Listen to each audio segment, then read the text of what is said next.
బారామతి విమాన ప్రమాదంలో మరణించిన మహారాష్ట్ర డిప్యూటీ సీఎం అజిత్ పవార్ ఈ మధ్యకాలంలో చేసిన వ్యాఖ్యలు వైరల్ అవుతున్నాయి. బుధవారం ఉదయం మహారాష్ట్రలో జరిగిన ఘోర విమాన ప్రమాదంలో డిప్యూటీ సీఎం ఎన్సీపీ అధినేత అజిత్ పవార్ మృతి చెందారు.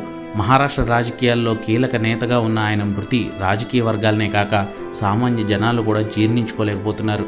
అయితే 20 రోజుల క్రితం అజిత్ పవార్ చేసిన వ్యాఖ్యలు ఇవాళ జరిగిన ఘటనకు కనెక్ట్ అవుతున్నాయి. ప్రజలు ఆయన చేసిన వ్యాఖ్యలను గుర్తు చేసుకుంటూ ఈ వీడియోను వైరల్ చేస్తున్నారు.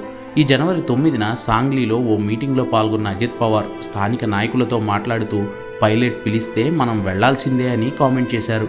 ఆ రోజు కార్యక్రమంలో ఆయన్ని కలిసేందుకు ఎక్కువ మంది వస్తూ ఉండడంతో తను తొందరగా వేరే చోటకు వెళ్లాలని, పైలట్ మెసేజ్ పంపిస్తే వెళ్ళక తప్పదని అన్నారు. అయితే ఇవాళ విమాన ప్రమాదంలో ఇలా జరగడంతో అందరూ దాన్నే గుర్తు చేసుకుంటున్నారు. दादा बोलणार काय? दादा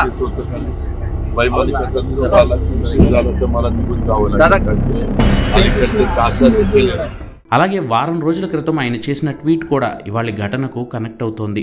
జనవరి 18న మహిళా శక్తి గురించి ప్రస్తావిస్తూ ఆయన చేసిన ట్వీట్ ప్రస్తావనకు వస్తోంది. ఆ రోజు ఆయన మనం విమానంలో అయినా హెలికాప్టర్లో అయినా సేఫ్గా ల్యాండ్ అయ్యాము అంటే దాని పైలట్ మహిళ అని అర్థం అని ట్వీట్ చేశారు. ఇవాళ పవార్ పయనించిన బంబార్డియన్ లియర్జెట్ పైలట్లలో ఒకరు మహిళ కూడా కావడం యాదృచ్ఛికం. ఈ ప్రమాదంలో మహిళా పైలట్ అయిన శాంభవి పాఠక్ కూడా చనిపోయారు. పవార్ మృతి తర్వాత ఇప్పుడు ఈ 2 సోషల్ మీడియా పోస్టులు బాగా వైరల్ అవుతున్నాయి.